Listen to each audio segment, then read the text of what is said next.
they want. I feel like my Susie is an 8 on 10. A person who's known them for a few that's months me. or so. Right. Not everybody that's feels why that way. That's why you specifically want to get to know somebody before you get them. Yeah, at this point in my life, yes. All right, this is the Michael J. Steele for Senate show. We're coming at you live from a friend of mine's basement with some happy people here that are hanging out partying tonight. This gal's from Kenya. Got a lady from Kenya here. But also a naturalized citizen. I'm completely Hispanic. We got a gentleman that's completely Hispanic.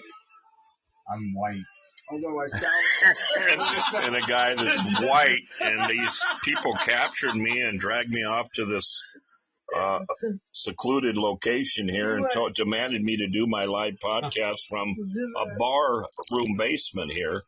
That's so you have some more diversity. Right on. That's what we need, diversity. I accidentally inclusion. It wasn't my fault. That's about inclusion, equity, and justice reform in America. Equity, yes. This is the Michael J. Steele for Senate show. Welcome, everybody. I won't be playing music, except for the background music you're hearing tonight, and I won't be doing the weather report tonight, I don't believe. Well, I got a laptop here. We could do the weather. Anything you want to tell listeners out there? And, I feel like the weather report is... I can find it. I got one I always go to. I got a weather report. And we're going to go give a look at it. It's 37 degrees out here. And I feel like Michael J. Fox is probably twitching. Hey, that wasn't very nice, you know. He's a little bit twitchy. That was a joke within a joke. I got it. So, 37 degrees. Well, the precipitation, it's got to be more than 0%. Why don't we go to my channel? It's pretty shitty outside, is what you're saying. Yeah. We'll go to where I get the weather report here. Yeah, it's pretty shitty outside as usual here in Fargo for April. We got a fucking snowstorm. How haven't you had more? Oh, man. We're hanging out here. It's 38 degrees in Fargo right now. We got a southeast wind at 20 miles per hour. Feels like 28 degrees with the wind chill. Humidity is 59%. The visibility is 10 miles. On the interstate, 29.88 inches is the barometric pressure. The dew point is 25 degrees. So we got the weather report. Inches. And tomorrow it's going to be 51 for a high, 33 for a low. Thursday, cloudy, 46 degrees for a high, 38 for a low. Friday, thunderstorms, wind, 52 degrees, 48 for a low. And Saturday, thunderstorms, wind, 68 degrees on Saturday. Holy shit. Tropical weather here. Fun. And a low of 38, but it's going to be a thunderstorm, so we can go out and stand out in the rain. Well, we could stand out in the rain when it's 68 degrees. I don't. Yeah. Well, we could have a bonfire. Right on, bonfire. I don't know where all my listeners are at tonight. Well, do we got anybody in the studio audience? No, just me right now. Oh, we got somebody listening in. He probably doesn't want to hear me. Let's see what's on the news here. Well, they got Josh Duhamel, a famous actor from North Dakota, signed again to promote North Dakota. Hey, Shannon, my girl Shannon's on here. I don't know how good you can hear me. Right now I'm doing a podcast. I got kidnapped by some partiers, and they took me to a basement, and I'm partying in a basement right now with a lady from Kenya, a Latino, he came a Latino dude, and a white guy here, and we're all they kidnapped me and said, well, let's just do the show from the basement. So with a bunch of partiers here tonight, a bunch of college kids. And I've been asking them. We're all in our 30s. We got Maddie McMatface live here. How you doing? Michael, I'm good. It's good to. How did you get kidnapped and wind up in a basement? He wasn't kidnapped. He showed up willingly. Something tells me that there's more to the story. The basement is probably epic. Honestly, we just went to the grocery store we went to the corner store for soda, and that was it. And he happened to be there, and we're like, "Hey, come on over." And he's like, "Oh, okay." That is. And now here you all are. Yeah. And we've got Michael J. Steele running for Senate in North Dakota, and you guys are all partying in a basement.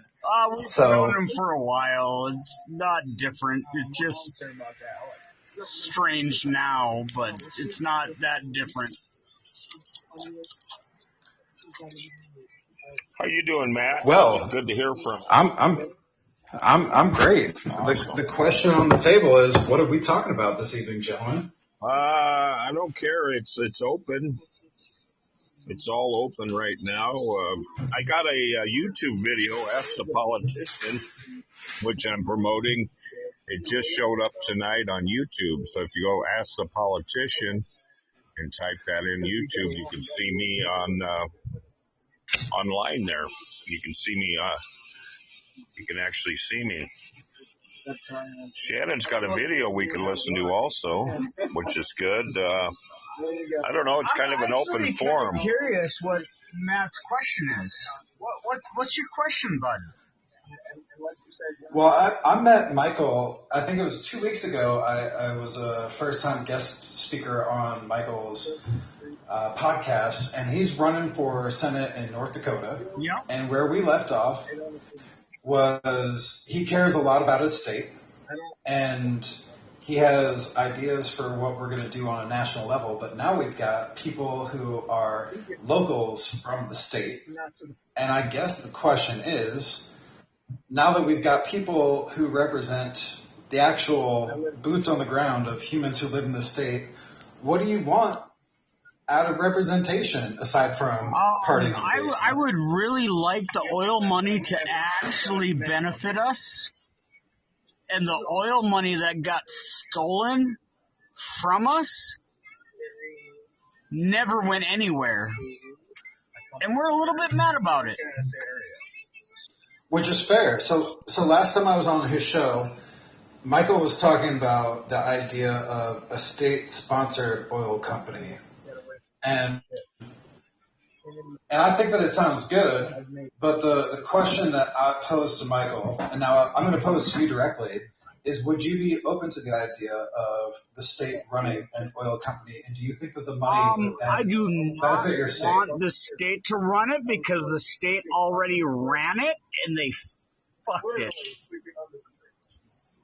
I'm going to say another word. So if you were to speak directly to your potential elected representative, what would you rather see happen instead? Instead of identifying the problem, let's work towards identifying the solution. The guy I'm representing is sitting right next to me, and he actually knows what to do with the money that our government did not do for us at all. Does that guy want to speak, or do you want to paraphrase? I'm here, Matt. No, I just want to get the people in North Dakota should be running the oil company instead of giving it all to the people in Midland, Texas. You know, all this money's going out of state. When we got $8 billion we spent investing it over in Russia and China and stole it from the taxpayers here. We could have took that $8 billion and just invested it in our own oil companies here. and had the people of North Dakota run it. We didn't need it all to go to Ukraine now. All of our oil money right now is bombing Ukraine from North Dakota. They've invested our oil money. They've invested natural gas money. They've invested against us. They're betting against us. Our leaders in our state are betting against us. Where are you from? Where am I from? I live in New York. I'm originally from Indiana. That's the best answer I can give you. I live in New York. I'm originally from Indiana. It's a strange situation over here in North Dakota. It is.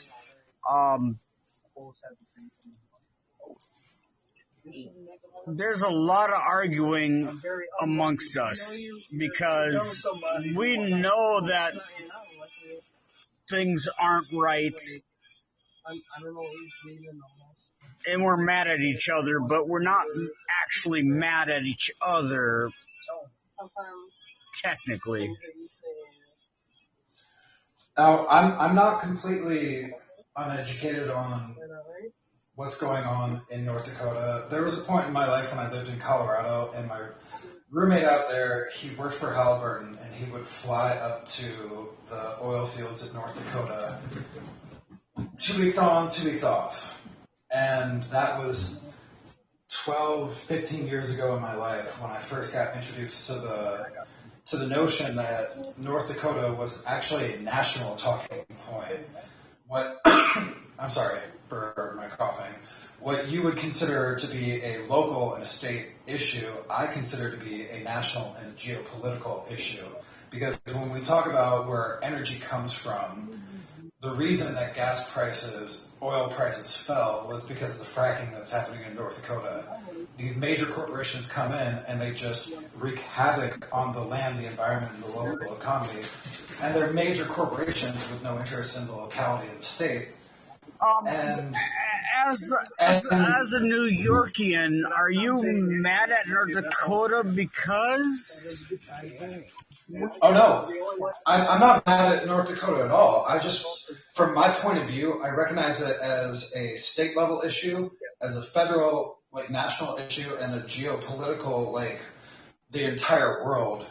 If we don't pay attention to what's happening in North Dakota specifically, then we don't have our finger on the pulse of what's happening. So even though you don't have a lot of humans who live in your state to voice your opinions, it doesn't mean that what's happening in your state isn't important to the entire globe, because you're drawing massive amounts of resources, but the way that it's happening might not necessarily be ethical or representing the people who live in the state and have to deal with the aftermath. Similar to copper mines that went defunct in Montana 100, 150 years ago, but you're still dealing with the ecological ramifications, and there's no one left to sue, and somebody still has to pay for the seeping copper mines that are poisoning the land and the water.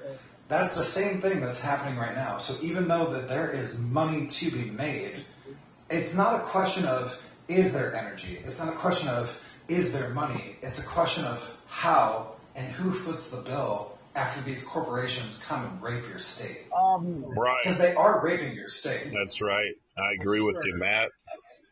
Matt, do you know that New York produces more energy than North Dakota? I did not know that, and I would be interested to learn how we produce more energy. They have more coal than we do. Well, the difference where I live in downstate New York, I live in New York City proper. We're mostly farmers in North Dakota. And that's where I can actually still connect with you as a human being through my life experience. I grew up in the cornfields of northern Indiana. So even though I live in New York now, my heart and my soul comes from the heartland of the country. And that's why when we're talking about your state and what you're up against right now, even though I am a New Yorker, I want you to keep in mind that I still have my roots in the wide open lands of the United States of America, regardless if I choose to spend my time in New York City right now. So we might as well vote for Michael J. Steele. I've only spoken to him once before, but he's got my vote, but unfortunately I don't live in his state. Last time I spoke to Michael J. Steele, I recommended, based on his principles and the care that he has for the state, I recommended he run for governor instead of senator, because even if he's got his mind's eye on public policy that extends to the global spectrum, I really think that the way that he speaks and the way that he talks and the way that he cares about the state, governor is actually the right position for him. Well, Matt, I can't run for governor. The guy that's the head of the governor right now, he's worth a couple $1 billion.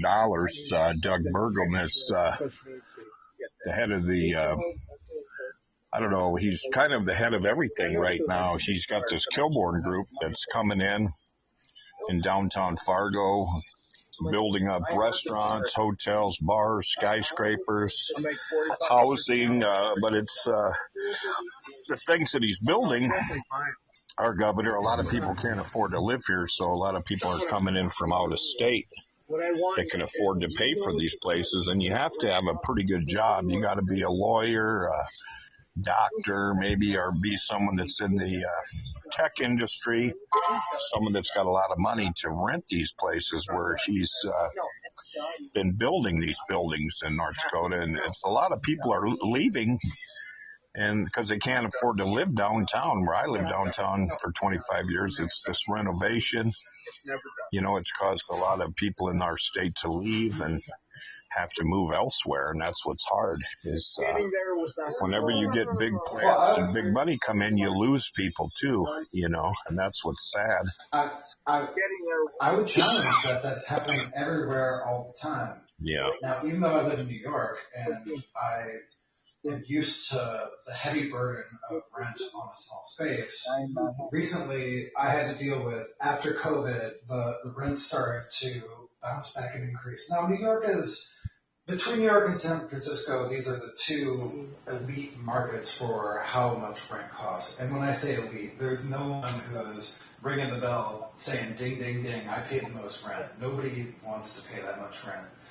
But when I chose to reach out to my management company and say, all right, I'm looking to renew, and they told me that they wanted to increase my rent for this next year by $500 a month, I decided to just do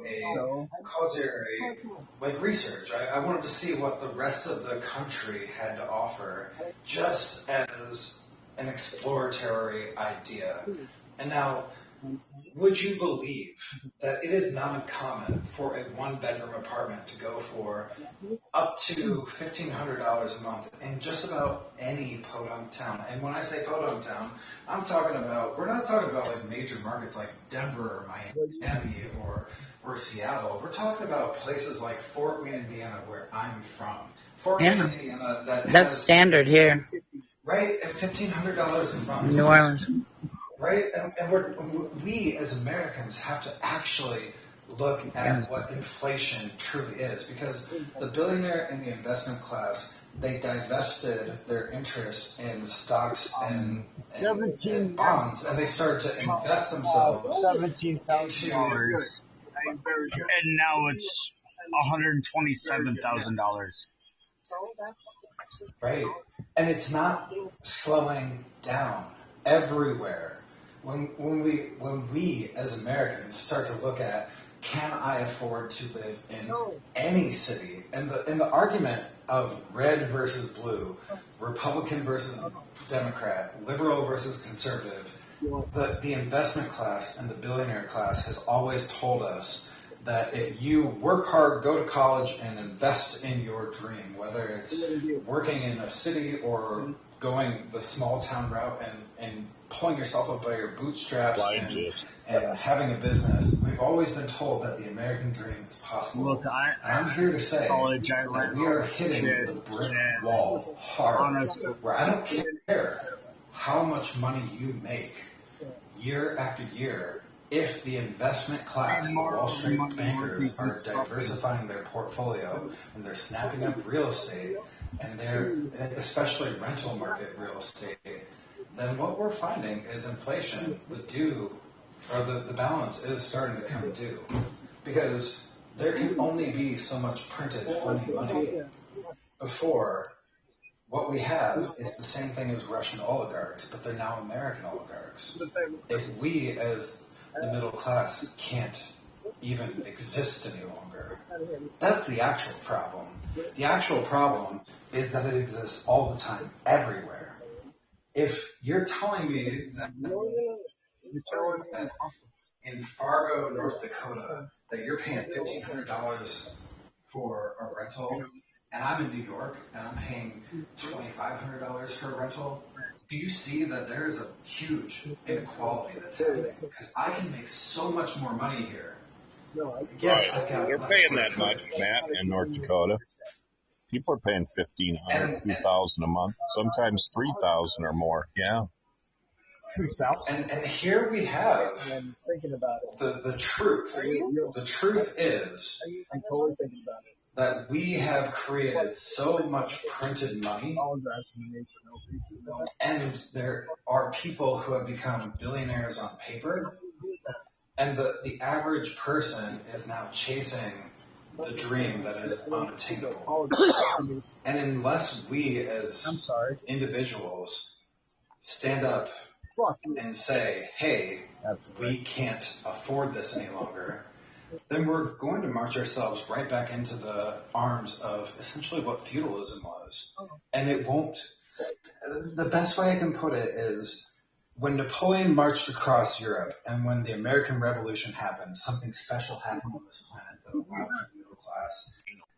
We have been convinced by our corporate overlords and our investment class that it doesn't need to exist any longer. And I think that we are finally at that point where we need to take stock and take note, where if we don't stand up and say enough is enough, This guy's we're going to get to a certain point where he comes on the show every couple weeks. And, to take it back again. yeah. And we're not too far. But he can't vote but for we're you. almost too far. Well, he can help. And unless we have representatives, There's a lot here. He wants me to run for governor. I sees the problem.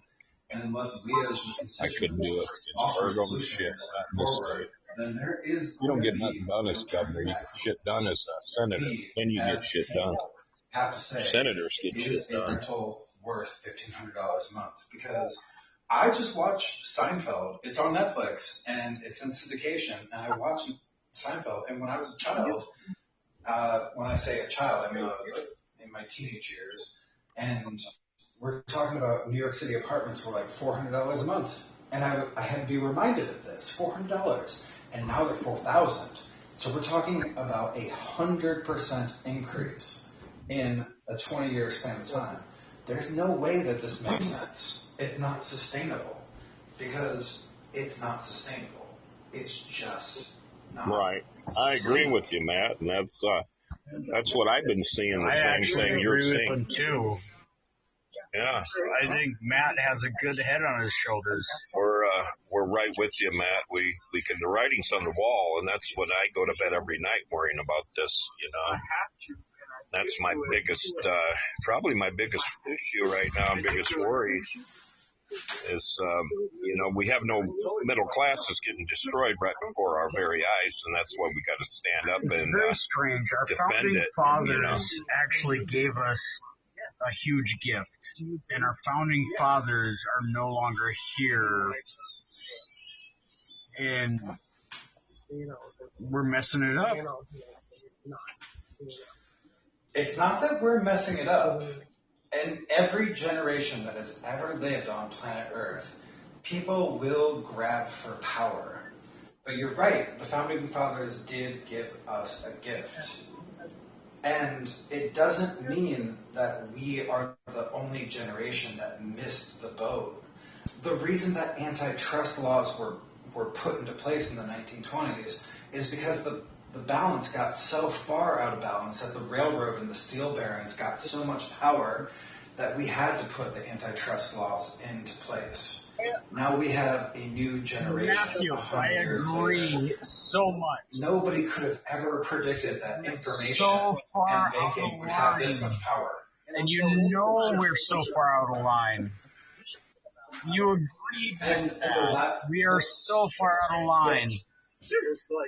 But the last time that this happened was in the 1920s, and there were politicians that were in place that actually represented the people.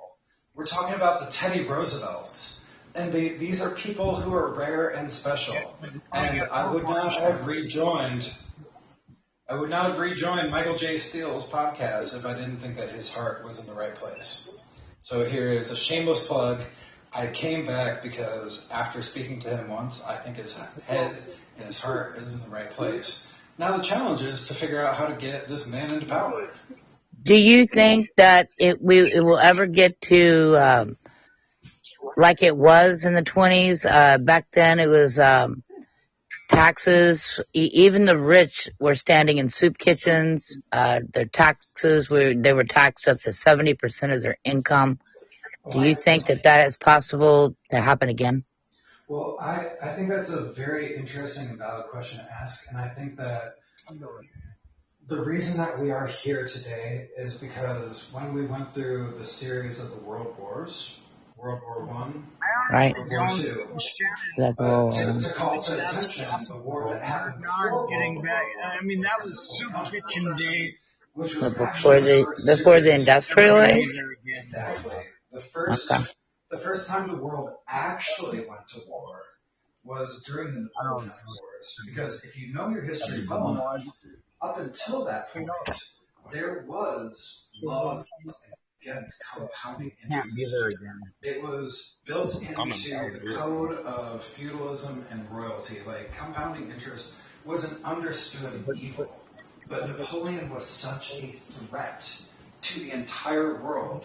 And look, I'm not here to be a conspiracy theorist. I'm here to just report facts. Hey, there's nothing wrong with a conspiracy theorist. When people say that the Western banking system is the problem, and look, this is going to be a highly inflammatory, sensitive subject, so take it with a grain of salt that I'm just giving a history of accounting, and I have no thoughts or opinions on this. When they say Jewish bankers did this, the reason that they say that is because it's true. The Rothschilds were in charge of the bank that lent to both France and England. Shannon, there's literally no way we can get back to that point. Enter the birth of the Western banking system.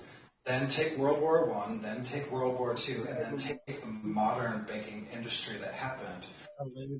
What we're left with is every war that has been fought for the last 40 years has been for control of oil or banking. And it doesn't stop. It's still happening right now. Syria, Libya, Iraq, Iran, North Korea, even right now, Russia with all of its sanctions. We're talking about the idea of, is the United States of America, or prior to this, the British pound sterling, allowed to be the fiat currency of the planet, printing off money with impunity? And why are we dealing with rents of this magnitude? Why does gas, why does milk, why does bread cost what it does? It's inflation. And why does inflation happen in the first place? It's because of compounding interest. Why do investors line their pocket? Why does the investor class, why are oligarchs even possible? They are the modern day aristocrats. And in the past, prior to the Napoleonic Revolution, when he swept through Europe and unyoked all of us from slavery, and he did do that for us. So did the American Revolution. So did the Magna Carta, for fuck's sake. Like, liberty is not a new idea, but it's hard fought, and it's hard won, and it's fought for with blood. And now here we are, and we're about to lose it again. And we're about to lose it to bankers. And the bankers have generational wealth behind them. What are we supposed to do when a person is born into wealth, where their family is worth $500 million, and they get to go to Princeton, and they graduate from Princeton, and then they get introduced to being an investment banker, and they make their first million by the time they're 25? What are we, the average person, supposed to do? against that. And as they continue to rape and pillage our village until there's nothing left, what we have is the same thing that feudalism. Well, we got religion. That's what we got. We got spirituality, wisdom, spirituality. We know what's going on. There's more of us than there are of them. I've heard that from many people calling into the show. My friend here would like to say something here too. Matthew, I would like to say that what you think North Dakota is going through is absolutely not what we're going through. We don't have the oil money. It is not here, and it's not helping us. I just want to jump in, and I don't want to detract from your time to speak. I'm on team that the companies are making the money, but they're taking it away and not benefiting. Yes. And back to you. The beet harvest is making money. The coal industry is making money. We're not making money. The people of North Dakota are not making money. My folks that own a family farm are not making money. We're not making money here in North Dakota. I can't agree with you more. And it goes back to what I was saying. The investment class, the millionaire, billionaire class, the politicians, the corporatocracy, they're stripping all of us of any power that we might have had. For instance, if you went back 40 years ago and you said that you made $100,000 I don't know if he can, but I definitely support him because he definitely wants to fix it. Yeah, I think it's just being honest with the people and let them know what's going on right now. We're informing and educating our people. Our constituents have to know what's going on. We have to vote these people that are bought off out of the Senate and out of the legislature. Everybody's the special interest owns them, and we got to get rid of them. You can look at where they're getting their money. Go to their FEC reports and look at theirs and look at mine. I haven't gotten one red cent from any of the special interests, nothing. And that's where it's at. It's up to the people, and the people have the power. You know, we the people, we're still America for now, but you know, this has happened before in this country, you know, and that's when you had your Sherman Antitrust Acts. You had, like you were mentioning, the railroads before and the power of all them. You know, it takes a movement. One person can't do it. It's a David and Goliath thing, but it takes action for all of us to get involved. And it's actually, you have to present the evidence. You have to bring the American people proof. You have to show them what's going on. And I think they know what's going on. The American people are some of the most educated people in the world.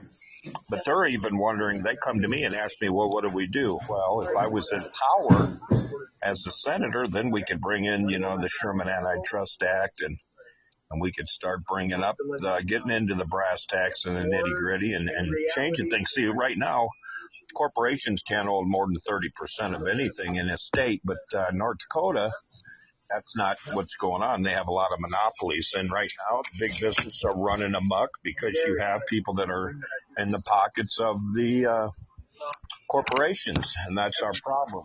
We got our leaders that we depend on to take care of us. You know, they're basically not looking out for our interests. They're looking out for the corporations' interests and their interests. And Shannon, you had a tape you wanted to play too, based probably on this thing. I do. Okay, give me one second. Shannon's got some pretty cool stuff that maybe will help us stay tuned to what's going on here too. Ricky Repass calls it free money. I have got back over $900. Whenever he's proposed robots. Hey, they're going to get robots to replace us. Talk of us all. As tech giants around the world continue to censor free speech, Amazon have designed an app for their workers that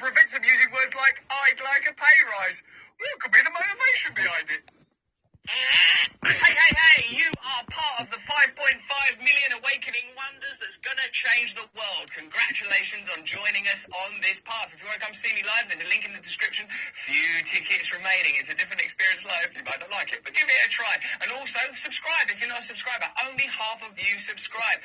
Let's get into this story now. We've been talking about Amazon for a while. They are a company of unprecedented power. 100 years ago, it was steel and oil. These days, it's the science of consciousness, purchase, behavioral manipulation, and at the epicenter of this great web exists Amazon, as powerful and as necessary for survival as the forest and ecosystem they named themselves after.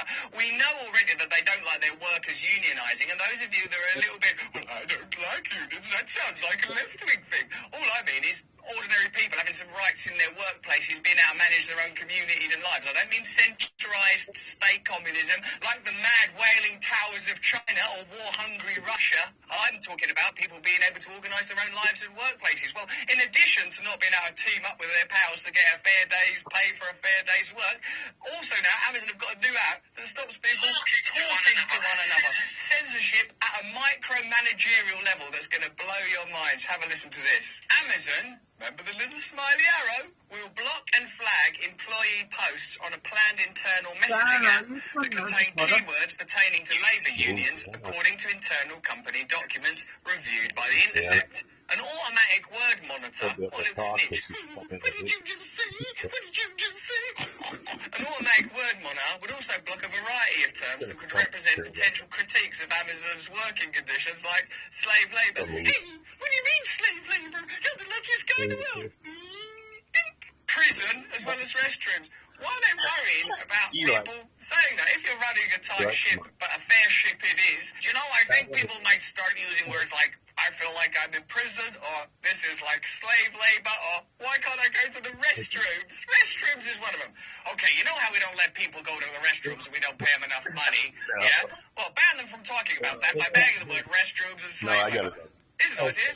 Let people go to the bloody restroom. Presumably related to reports of Amazon employees relieving themselves in bottles to meet punishing quotas. So you don't see, like, Amazon drivers whizzing about near where you live. It's because they have to meet quotas, and they have to, like, wee in a bottle while they're driving. Oh, my God, I gotta make my next thing. Oh, I gotta wee in a bottle. And only there was a restroom. Someone said restroom. What are you talking about? Oh, no, I got wee on my goddamn legs. Oh. Our teams are always thinking about new ways to help employees engage with each other, like blindly and compliantly and obediently, like you're in an Orwellian nightmare. Here's a new way to communicate. Don't say anything that's going to piss me off. Okay, I just need to finish off this week. Are you sure I can't use the restroom? Beep, beep, beep. I suppose that what we feel about the tech revolution and the glories and the miracles that it's brought us, the ability to communicate with you right now. You can watch us on your phone. You can watch us in your home. That is incredible and unbelievable. I'm more concerned about the blanketing out of the human experience, the inability to acknowledge human fallibility and the continual need for communication, tolerance, acceptance that we're messy. We're great, we're ingenious, but we need to be, what do I say, honoured and appreciated. You can't be chiseling them into a shape that fits in with your business model. Otherwise, that's a kind of corporate tyranny. We've talked again and again on this channel about how the state is looking for new ways to introduce authoritarianism into your lives by manipulating scientific data. And we've talked before about how tech platforms like Twitter have been accused of being censorial in the past. Now, on a more micro level, within Amazon, which is probably one of the biggest companies in the world, the biggest one, has the most significant number of employees, they're preventing you saying words like restroom and then complaining about it. Don't you think that increasingly the social solutions we're being offered are, rather than like solving the problem, stopping people talking about there being the problem? There's a lot of problems with people saying that this is like a death camp and it's slave labor. What could we do? We could create fairer conditions for the people that work here. I mean, it would mean a diminishing of profit. Profit! New ways to help employees engage with each other, said Amazon spokesperson Barbara M. Agray. In November 2021, Amazon convened a high-level meeting in which top executives discussed plans to create an internal social media program that would let employees recognize co-workers' performances with posts called shout-outs, according to a source with direct knowledge. Hey, yo, here's a little shout-out. Hey, I got a little shout-out. What is it? I want to end my own life. What are they trying to turn us into? What kind of banal, insipid, tepid, empty, follow empty drone droid folk? Are they trying to turn us into... Really? I never knew The that. major goal of the program, Amazon head of worldwide consumer business Dave Clark said, was to reduce employee attrition by fostering happiness among workers. We've got to foster some happiness. How should we do it? Shout out. I got a shout out. What is it? I just went to the toilet in my trousers. Ooh, 2 thumbs up. How about not paying them pennies for making them shit themselves while they're in their job? That would improve morale. Fostering happiness among workers and also productivity. Oh yeah, productivity. I mean, mostly at Amazon we care about happiness. That's why smiley arrow. But if you could do more work as well, shout-outs would be part of a gamified reward system in which employees are awarded virtual stars and badges for activities that add direct business value. You could improve working conditions in a number of ways. You could pay people more money and create better work conditions, or you could gamify their working conditions and give them virtual, which means, by the way, pretend badges. What are they? Like little movies? I didn't even know he had one. How's work today? It was pretty crushing, actually. I had to do shit in my trousers earlier. Here's a photograph of a dog biscuit. Does that tear you up? No, not really. Instead of gamifying reality, create a better reality. How's work going? I'm a little bit depressed. Would it help if we let you put on this little pink ribbon that Mrs. Pac-Man used to wear on that little thing where she eats nuts? No, could I have some more money? Can I, once again, try and convince you about the pink ribbon? But company officials also warned of what they called the dark side of social media. Do you mean people telling the truth and communicating with one another about how difficult it is at work? And decided to actively monitor posts in order to ensure a positive community. We've got to ensure a positive community, so we're just going to actively monitor your posts. But remember, you get badges, and here's a photograph of a dog biscuit. That should cheer you up. Wouldn't you even do that to your actual dog, would you? Your dog got an actual dog biscuit. Here's a photograph of a dog biscuit. Is that going to... I got poo-poo in my trousers. At the meeting, Clark suggested that the program should resemble an online dating app like Bumble, which allows individuals to engage one-on-one rather than a more forum-like platform like Facebook, where people can come together and collude and recognise that we're all feeling basically the same feelings. We're all struggling, we're all suffering, we've all got dreams, we're all afraid, and we all need to connect with a deep power within ourselves that's being suppressed, that we all need to awaken together. We all need to find new ways of communicating, start looking at new models, recognise that the world could be in serious trouble, and if we continue under the current... rather than emulate a model where people can openly communicate and perhaps express some shared values and some shared needs, they can emulate a model that's designed for people to have one-night stands and complement each other and having a nice bum. Oh, God, I'm so tired. I've just done a 12-hour shift, and all I got was 50 cents. You've got a nice bum? Oh, that's not good enough. Here's a photograph of a dog's biscuit. Following the meeting, an auto-bad word monitor was devised. What are we? Children constitute a blacklist that would flag blacklist bad word monitor. This is worse than George Orwell. A blacklist that would flag and automatically block employees from sending a message that contains any profane or inappropriate keywords in addition to profanities. However, of the terms included, many were relevant to organised labour. With free text, we risk people writing shout-outs that generate negative sentiments. Yeah, that's a problem with free speech generally. What it is people might say stuff you don't like. I agree with free speech. Oh, yeah, some people might say things you don't like. Yeah. Free speech. No, I don't like free speech. I like me speech, where me say what I want, where I say whatever I want and nobody else says anything else. Yeah, that's not free speech. That's the opposite of free speech. That's tyranny. So next time you talk about what you want, here's a little word that's going to help you. I want tyranny. I don't want people I disagree with having the ability to communicate. And to reward them for that, they can see a photograph of a dog's biscuit, generate negative sentiments among the viewers and the receivers. A document summarising the programme states, we want to lean towards being restrictive on the content that can be posted to prevent a negative associate experience. Oh my God, a negative associate experience. What that sentence actually meant was, we are going to prevent dissent. We are going to control dissent. This template, I reckon, is playing out across social media more broadly, that there's a shared tech mentality. The reason I posit this is because they are all built on data collation models. They're all built on, right, this is how people generally behave, these are the outcomes that we want, if we tweak this, we can achieve that. I'm not into vilifying powerful individuals. I'm going to really try not to say, oh, this is because of this powerful person or even these powerful organisations. I believe that people have become misguided and lost their way, and that we must find our way home to humanity. And I'm saying that to you with this on. In addition to the automated system, managers will have the authority to flag or suppress any shout-outs that they find inappropriate, the documents show. A pilot programme is slated to launch later this month. In addition to slurs and swear words, the planned list includes the following words. Here's words we don't want you saying at Amazon. Who knows why we think you'd want to use these words and why these words would be a problem. But here are those words. I hate, union, fire, terminated, compensation, pay rise, bullying, harassment. I don't care. You're not even allowed to retreat into nihilism. Oh God, this is too much. I can't cope. I don't care anymore. Start caring. This is concerning. That's like something that a sweet auntie would say. I just visited the warehouse. There's people doing poops in their own trousers. This is concerning.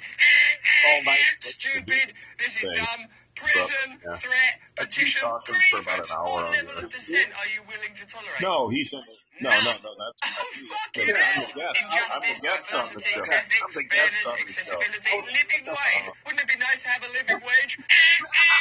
Here's a photograph of the living wage. Representation, unfair, favoritism, unite, unity. Is there anything we can talk about? No. Just shit yourself and get on with your job. Slave labour, master, concerned, freedom, like annihilating the human experience. Now, you may think this is a minor thing because it's one organisation and it's only a prospective app, but what it is a revelation of a philosophy that many people suspect is the governing philosophy as we enter the end times. The limitation, the annihilation of the human experience. The human being is only allowed to exist within narrow parameters. Outside of those parameters, you've got no rights, you've got no freedom, a closing in and a gradual enmeshment of the machine until your humanity is squeezed out of you, drained out of you like a squeezed tea bag. That's a metaphor I use because I'm an Englishman and I'm still angry that you threw that tea into the sea in Boston when you began that revolution, which I hope you're willing to repeat, but against a different kind of tyrannical monarch. Restrooms. How long is it before Amazon designs a little machine that props poop back up your butthole to prevent you from needing to go? I mean, that's only one step worse than what's being proposed. Robots. Hey, they're going to get robots to replace us. Talk of us automating this experience is unfair and bad. Oh, you're a robot. Committee, coalition, they're trying to prevent the sort of infrastructure of it being discussed. Amazon workers at a fulfillment centre in Staten Island, New York, stunned the nation by becoming the first Amazon location to successfully unionise. This came as a shock to many because it was achieved by an independent union not affiliated with an established union and that operated on a shoestring budget. With a budget of $120,000, the Amazon Labour Union managed to defeat the $1.5 trillion behemoth, which spent $4.3 million on anti-union consultants in 2021 alone. It's not true that we're against unions. Why spending $4.3 million in 1 year on anti-union consultants? I suppose that victory for that small group of people coming together is a template of our own that we can use. If we're willing to come together in communities, if we're willing to overlook our own intolerances, our own bigotry, other people's flaws and mistakes, if we're willing to assert our humanity with love, what does our humanity mean? We're flawed, we're fallible, we make mistakes, but we also make everything else. All reality passes through human consciousness. Of course, there is the natural world, but our perception of it takes place in here, in your consciousness. Clean up your consciousness. Awaken yourself spiritually. Do what needs to be done as an individual, then you will become an asset to the collective, and the more assets we have, the better chance we'll have of confronting this mighty machine that wants to exclude the very essence of what it is to be a human, wring us out and drain us of our compassion, our fallibility, our flaws, our magnificence. Let me know in the comments below if you agree with me. Let me know in the comments below if you believe that collectivism, new forms of social organisation are the answer, and what risks are entailed in that. I'm not an anti-business person. I'm not even an anti-profit person. I'm just a pro-human being. Give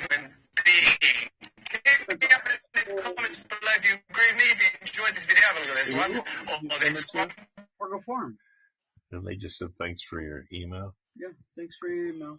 Please subscribe to my mailing list so we can develop our own communities. If you fancy coming to see me live and feeling that actual human experience, then you can do. Please don't use any of the following smiling. Oh, wow. They're a bunch of wiener heads, them Fargo formers. I know people work there that are I know he liberal. meant dickhead, but I know there's some nice liberal people working there, and there's some totally right on it. See, the people that own it are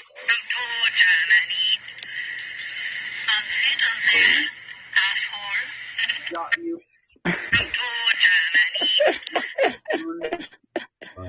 Well, what'd you think about that? Wiggle, wiggle, wiggle. I think Russell Brand is one of the most brilliant individuals on planet Earth who is brave enough to say the things that we all want to say. And God bless you for sharing that message. Yeah, exactly. Do you know he was voted the fourth greatest political mind in the world? Wow, I never knew that. It's always surprising between him and Jim Carrey. Like, these are some of the two most unlikely people to deliver some of the most real spiritual messages of our time. But who are we to question the vehicle that it comes to us? I don't care if you're Team Chaos or Team Divine. However these individuals are, how they came to us, they're speaking truths. I like Jim Carrey now, but Russell Brand is like so far above that. He's just Jim Carrey has definitely been an enlightened human being, but Russell Brand, he operates on I don't know, definitely 10% of his brain power. Well, he's a machine, man. I would challenge that. How about that though?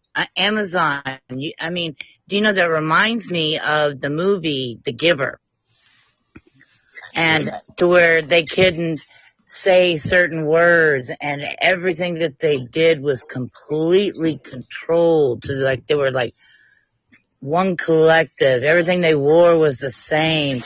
It would be like having a box of crayons and it'd all be the same color. There's no diversity whatsoever in the world that they're trying to create. Yes. I'm trying to remember what the sci-fi series was. I'm struggling to remember what it was called. No. But it was a time travel series where essentially what happened was a corporatocracy took over planet Earth. And if you remember, amazing, but if you don't, whatever. I'm going to search for it as we speak. But is it The Expanse? It's not The Expanse. I'm going to find it. Okay. Is it on Netflix? I'm going to find it. Anyway, keep on talking while I find it. Okay. Because it's going to take me my brain. I don't believe that we can multitask as humans. So. Okay. I try at least. Okay, Michael, what did you think about that? I like Russell Brand. He's pretty sharp. He's into it. He does his homework. He pays attention. He's a fast study. He's a very fast, quick study of what he does, and I think he cares about people. And oh yeah, definitely. About him. He cares. He's informing us what's really going on in the world, and I agree with him. Exactly. And that's. If these corporations are coming down to this type of, not even letting their people go to the restroom to save time and productivity, because I guess time is money, but that is. That's incredibly crazy. Well, in Japan, they were building back from after they got bombed. They're one of the fastest nations to ever come back after being totally annihilated. And they actually have people that carry buckets around and they poop and piss, men and women, while they're on the job. That's how they built back so fast. And it is crazy, but that actually, that kind of stuff happens with these totalitarian corporations and governments, I've heard they've done it in China. I would never work for a corporation like that. They do that in China. They were doing that in China for years, too. Exactly. That tells you where we're going. It's like they say, they're trying to go towards socialism. Hello, we've been living in a socialist country. They just don't call it socialism. But now they're full-fledged going into full-fledged communism. I disagree with that statement fundamentally, because socialism and capitalism are two different things. Oh, absolutely. And based on the statement on socialism, you're actually reporting on capitalism. Right. Capitalism is what forced people and corporations grew to such power that forced people into such abject situations. Socialism has nothing to do with that. And I believe words have value and importance in meaning. So to say that capitalism and socialism are the same thing, they're actually the polar opposite end of the spectrum. And it's confusing for listeners. Socialism, I mean, by being dependent upon some kind of government program. K through 12th grade, and then sometimes a little bit of college, all paid for by the state, on your land's taxes. And we also have welfare and such. Right. We're capitalist to a point, but we're a little bit socialist. Right. Important that you say these things, because these are the differentiating markers. What we were discussing prior to that comment that you just made, which is important, were capitalistic values and what is inherently wrong with them. Now, what you're bringing to attention is our socialistic values that are already inherently in place in our system. But let's make sure that we assign the problem to the correct place when we're talking about it. If we're going to talk about capitalism, let's call it capitalism, and not then just say socialism as a blanket boogeyman statement. But how can it be capitalism when they're trying to keep middleman from excelling further into their American dream? But who is they? Because they are the people who control the big corporations and the monopolies that are absorbing local mom and pop shops. Exactly. That's capitalism. That's not socialism. That's capitalism. Right. Yeah, but capitalism. But that you basically just said corporations and people with money are absorbing mom and pop shops. There is not a single thing in which you just said that is socialism. However, our other commenter I was saying they wanted to steer us into socialism by putting Bernie Sanders in power. No, you didn't say that. Now you're introducing that. Let's make sure we're speaking about the right thing at the right time. It just seems like we're more of a socialist country with them trying to get everybody either on some kind of welfare or some kind of government-assisted program.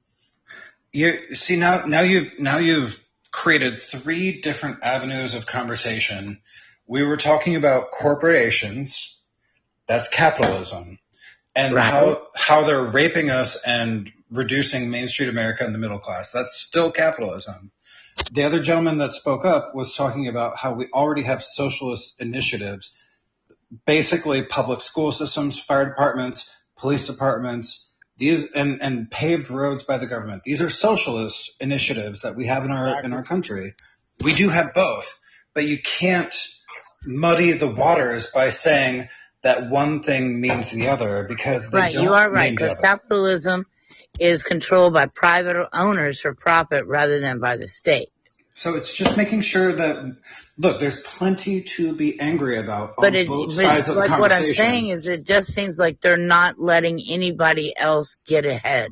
Well, the problem that I can identify where I can relate to you. What would you call that?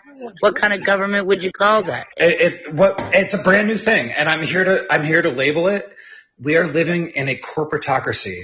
Okay, I can go with that. And what's happening is the investment class, the people who invested into Wall Street, and they sold us down the river in the 80s when we gave up our pensions for IRAs and 401ks. So for all of us to basically play the game and to have a hope for retirement, we had to invest. Now corporations have the money where they can put politicians into place. So now the private sector and the public sector are now merged into one. So why is it we as Americans keep on saying it's socialism? Well, because we know it's wrong, but it's never been properly labeled, because the last time on planet Earth something so wrong happened was communist Russia, where the absolute corruption of business and public sector happened at the same time. but at least they were fucking honest about it. This time, you have government officials who are just lying to you while the corporations line their campaign pockets so that they can just steal everything away from us. So the corporations and the investors get richer and richer and richer. The poor and the middle class get smaller and smaller and smaller in their power. And all of a sudden, they got us fighting against each other. Whether you're left, right, or middle, everybody's saying socialism, but it's not socialism. We're living under a corporatocracy. I think I agree with you on that. I just didn't know what to call it or label it. Corporatocracy. Say it again. Corporatocracy. A corporatocracy. Because corporations have the same rights as individuals in our country. They have the same rights as individuals. So if you want to sue a corporation, you can do that. But they've got corporate lawyers and they will bury you in paperwork for years upon years. And they have the same rights as an individual to finance a campaign, the same as you do, but they've got millions and sometimes billions of dollars to finance a campaign. The problem that we face in this country is that corporations have the same rights as individuals. And until we fix that one fundamental problem in our country, we are never going to be whole. And our middle class is going to disappear. And then we will be left with the haves and the have-nots. Right. And we're already there. Well, George Bush said there'll be the haves and the have-mores. So those right now that have will have more then. The haves and the have-more. Yeah. Well, and that's I guess I'm really glad I got a lot of lawsuits coming my way. Woo. Well, and I've said it a number of times, but to just reinforce it, feudalism, aristocracy, it's the same thing. Like in the time before democracy, there were the haves and the have-mores. And I can't say it enough. The American Revolution and the Napoleonic Revolution, it was fought for and paid with blood. And as we enjoyed what the price of freedom bought was about a couple hundred years before it started to go away, because people who are smart with money and power are not going to give it up freely or willingly. And we are currently the battlefield generation where it is being taken from us. And it's being taken from us aggressively. You've got Elon Musk and Jeff Bezos, both worth about $300 billion. These are banana terms. This is the wealth of nations. Printed up funny money. Aren't we at like $35 trillion in debt right now? There's nothing that makes sense in finance right now. But you know what does make sense is the people who make the money have literally taken the power back. A new era of aristocracy has hit this planet. And Michael, you said it the best. There are the haves and the have-more. And maybe you borrowed that from George Bush, but the fact that you remembered it and chose to introduce it to the conversation is exactly correct. Now that comes back around to the reason why we're talking right now. Michael J. Steele running for the Senate in North Dakota. And there are the haves and the have-mores in this state. Why do we back a man like this man? Because he's having the right conversation. And what is the common thread between all of us? We all know the problem. The only way that we actually gain power is if we find the solution. Finding enough people... Are you talking about like some kind of large-scale grassroots movement? I mean, how do you fight something like this? Well, it starts at the start by identifying the problem. And then the second step is by actually identifying one by one issues that we want to fight, and then we organize and we do. And large scale, small scale, the opposition, the corporatocracy, the billionaire, the millionaire, the investment class, the money of the world, they already know what they want. They're already doing it because they already know what their objective is. Yeah, but saying it and doing it are two different things. That would take a handful, more than a handful. It would take attorneys, it would take politicians, it would take a lot of able bodies, people that are on the same page with each other to create a perception that's larger than the government itself. And I'm sorry, we haven't been properly introduced. My name's Matt. What's your name? Shannon. Shannon, nice to meet you. And we've met 2 or 3 times. You're right. Your name and your voice. I changed my profile picture. Yeah, I had to. I got hacked. Shannon, we were talking on Pink's the other night, right? Yeah. Ah, it's you. Hi. Nice to hear your voice. So, you're absolutely correct. The other side, they're already organized, and they're organized with money and corruption, and they don't give a fuck about us. Because no, they don't. Power for power's sake. But it's not the first time in human history that people who care about people came together. We have just been scattered and dispersed to the wind through shiny things in social media. But we're still living in the golden age of information where things are free. However, what you shared is accurate.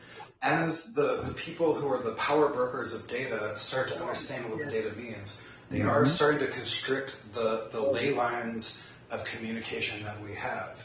So before it runs out, it is people like us who have the responsibility to keep the torch of freedom alive through having this conversation.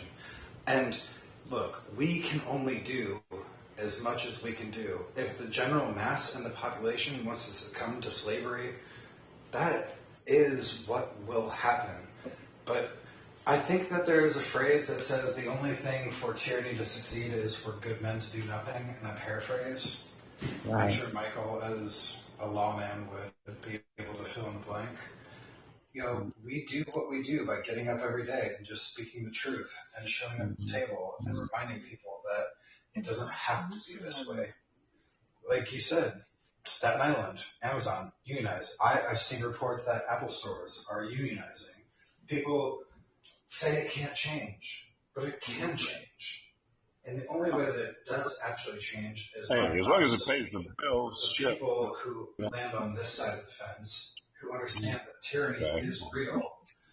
Stand up and just speak about it. Do you think that the New World Order is more towards like fascism? Well, the thing about fascism is it's strong governmental control leaning towards autocracy that supports business and uses religion as a tool but doesn't necessarily like religion. Each of these things, like words have meaning, and that's what I mean. Like what we're living through right now doesn't necessarily mean that it's ever existed on planet Earth before, because fascism didn't exist before the 1930s. But once it did, holy crap, it had a big impact.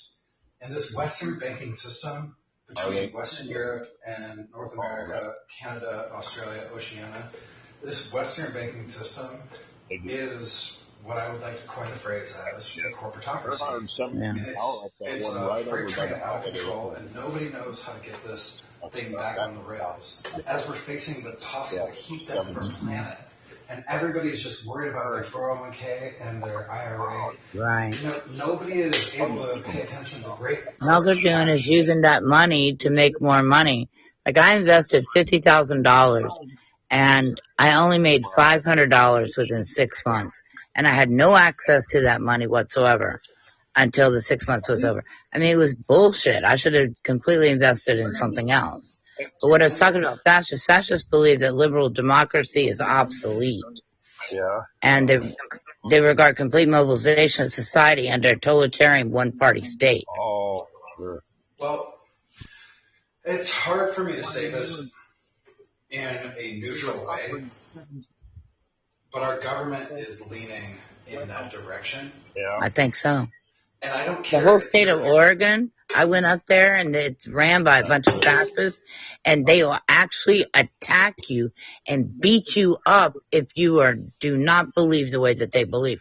I mean, literally. And listen, crazy. I don't care if you're red team or blue team at this point, because there are examples on both teams. And when I say teams, liberal I'm an and independent. conservative. But when I say I'm talking about Democrat or Republican, Right. I don't care which side you are, red or blue. You can choose to participate or be independent. It doesn't matter. But there are examples on both sides of fascist tendencies that are happening. Right. The reason that fascist tendencies are happening is because we have American oligarchs. These are people who are billionaires. Should billionaires even exist? I don't know. Conversation for another day. But corporate interests and our campaign finance laws allow just funneling money towards basically, essentially, 600 people who run the entire federal government between the 435 House of Representatives, the 100 senators, and the few bureaucrats that exist in the executive branch, and then the few judges that can accept money. You're talking about 600 people, and we have billions of dollars at play every year, where people are just funneling millions upon millions upon millions of dollars into these pockets for people to stay in power for power's sake. That's what I mean by a corporatocracy. These people who are the 600 chosen who run the entire federal government of an entire continent of 330 million people, the most powerful military on planet Earth, do they care about legislation and arbitration? No, they care about staying in power. And who is keeping them in power but the American oligarchs, the investment class, and the corporation? And that is the actual problem. That's why when we talk about socialism, this is a problem, and then people then jump on the bandwagon of Bernie Sanders is a problem. I think Bernie Sanders is an American hero because for 30 years this man has been screaming at the top of his lungs on the Senate floor, campaign finance reform. Whether you like what he has to say past that or not, I don't care, because he has his right to represent his state. But he has not backed down from the stance of we need to get the millionaires and the billionaires out of the system. That way, the people who are actually our elected representatives actually represent us. I don't think that necessarily socialism is the problem. We all have police departments, fire departments, paved roads, and public schools. We all have these things. And so far, these things have made it possible for America to be America. And free business and capitalism has still been able to coexist. And the only people who have actually taken advantage of this system are the people with absurd amounts of money. So when you ask yourself who is telling us socialism is the problem, it's almost always a capitalist who's telling you that. And when you ask yourself, what have the capitalists done? Well, then you look at people like Jeff Bezos with Amazon. And they're actually the problem. Because when we look at American socialism, it is Medicare, Medicaid, Social Security, fire departments, police departments, paved roads, and public schools.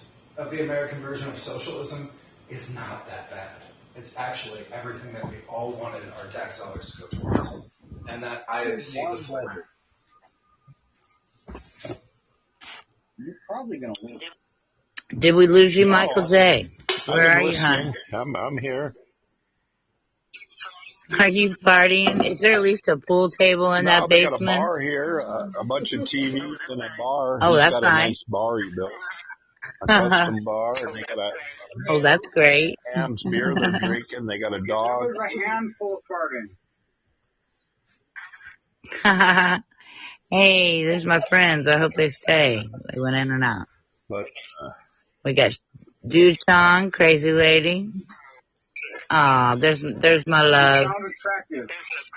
There's my brother and my sister. What's up? What's up? What's up? You sound like a crazy person, but you do sound attractive. Who? did you? I hope you're talking about me.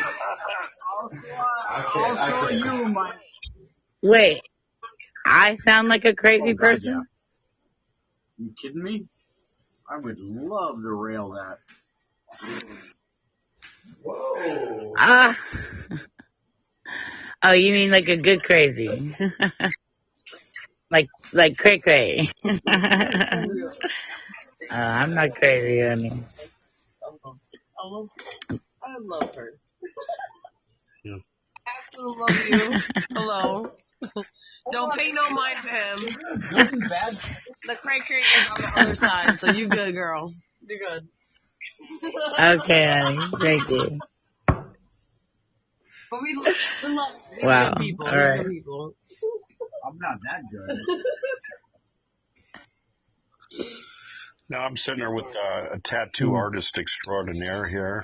I have a tattoo rock star, underground, hillbilly. I don't know. How would you describe yourself, sir?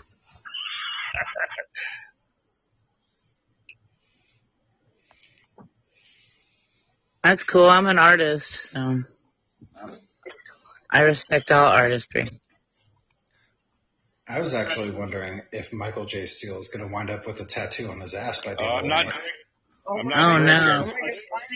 If he does get a tattoo, it better say "I love Shannon." Yeah, I love Shannon. He said it. I say I love Amanda. I don't know where Amanda's at. It's a tiny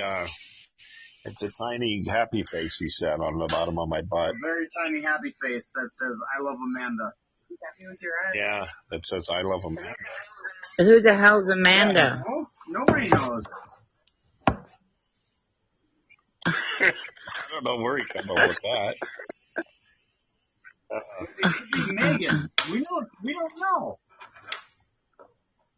Reminds me of a dirty joke, but I'm not going to say it. Or should I? Go ahead. Why not? This is the story of a girl. No, there's a guy I know, a true story. He walks into bars in Fargo for years, and he goes up to girls and he says, I bet you I have your name written on my dick. And they bet him, no, you don't. And he bets them 20, 30, 40, 50, $100. And they go, I bet you don't. So he drops his drawers, pulls it out. He's got written on there, your name written on his dick. Oh, shit. Every letter is That's funny. Every letter is 1 inch, is what my compatriarch here said. Whoa. So we're looking at about 12 inches? Nope. His name is not 12 letters long.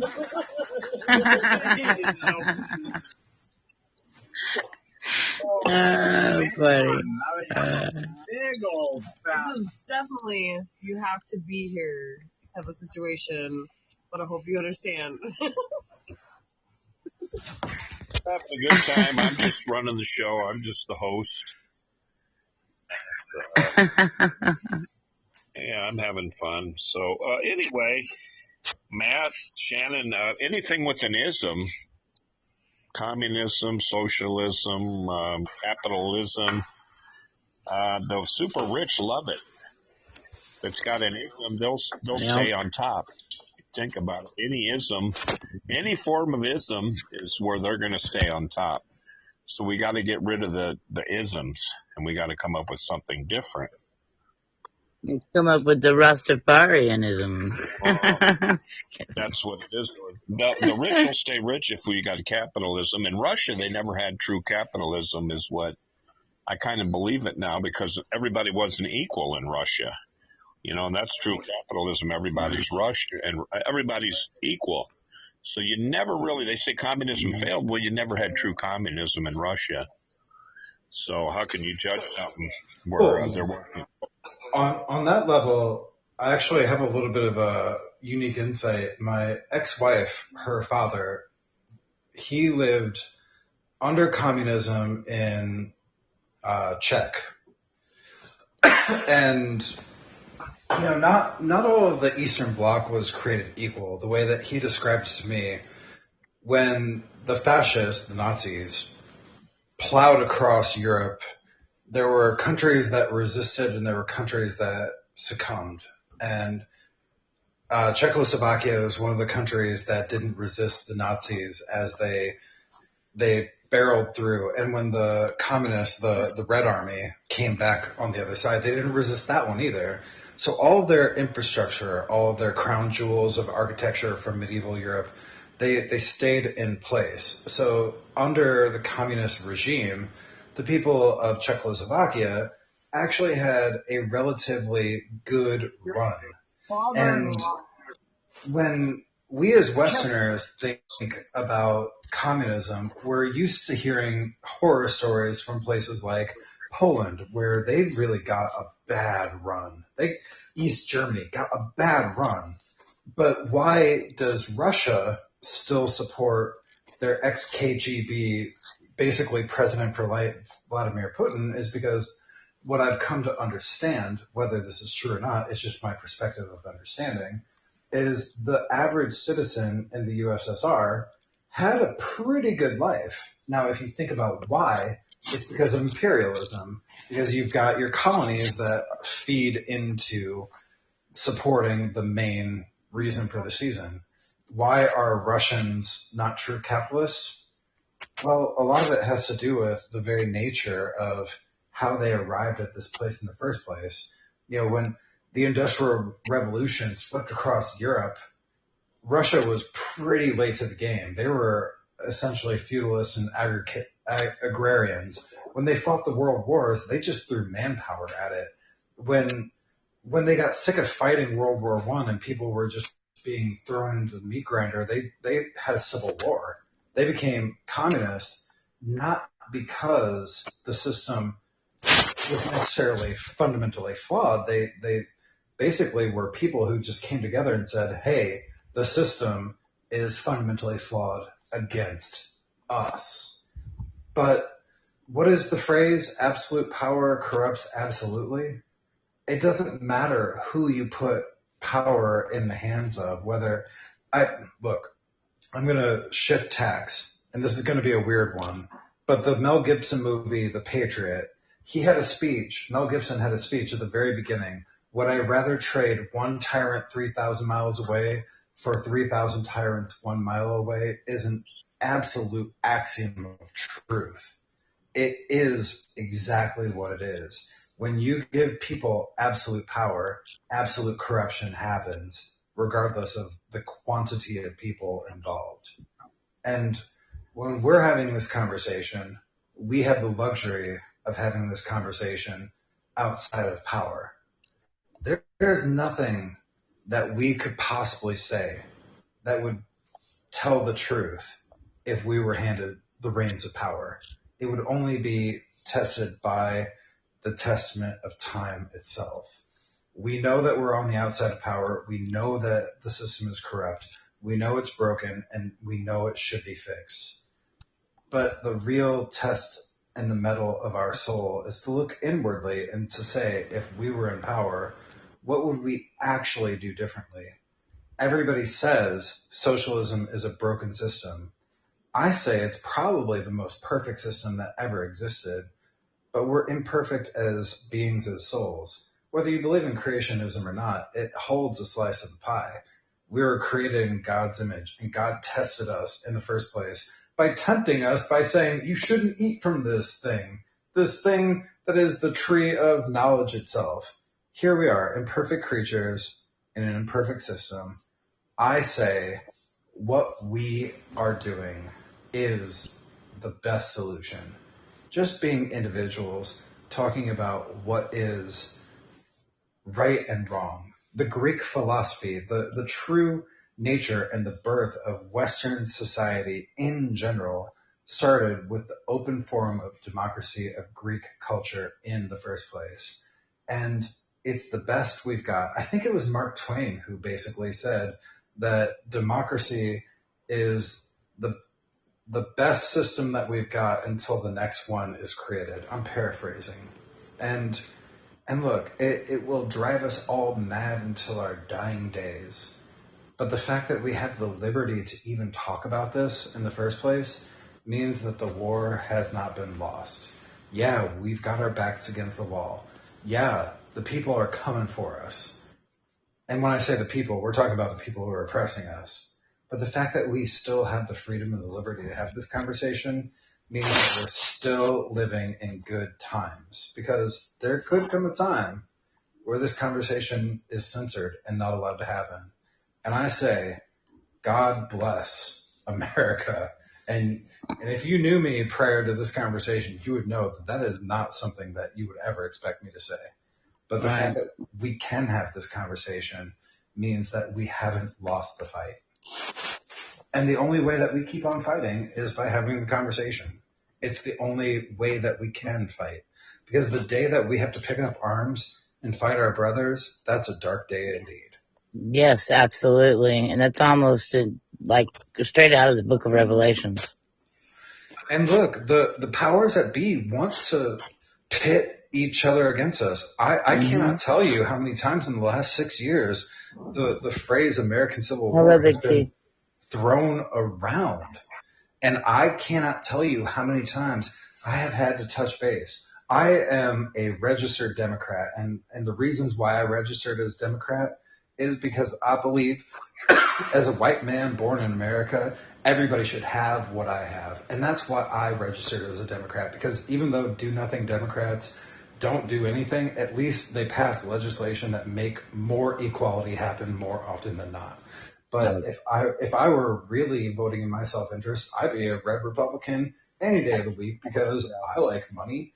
But my choices are personal, and I don't want to throw any politics into this conversation because I believe that the fact that I was able to express myself and whether I'm a registered or not registered, I have been able to talk to Democrats and Republicans and independents all across the board for the last 6 years. And I've asked them point blank, do you want to pick up a gun and shoot me? And the answer is fundamentally and universally no. But if you listen to the media and the politician, they're telling you that we do. And I don't think we do. But the more we exist in this vacuum of a self-fulfilling prophecy of an echo chamber, the closer we get to an American Civil War. And that's what I mean, like the freedom of our First Amendment right to just speak about it. That is our greatest power. It's our greatest weapon against our oppressors to remind ourselves and each other, I do not want to pick up a gun and shoot you, but they're going to try to convince you that we do. And I'm here to tell you, just from my side, I don't. And that's what's on the table right now, because the media is a corporation. The corporations are corporations. And the money, follow the money, and truly follow the money. Then you'll find who your actual enemy is. Why am I paying $2,600 a month in rent for a one-bedroom in Manhattan? It's ridiculous. Why is anybody in North Dakota paying $1,500 a month for an apartment? Why is anybody paying this amount of money? Why does anything cost? It's just corporate greed. And the politicians who are supposed to be representing us are bought and paid for by the investment class. My son and his roommate. And you'll find your actual enemy. Because we didn't become a democracy by accident. We followed the money in the first place at the inception of our founding fathers.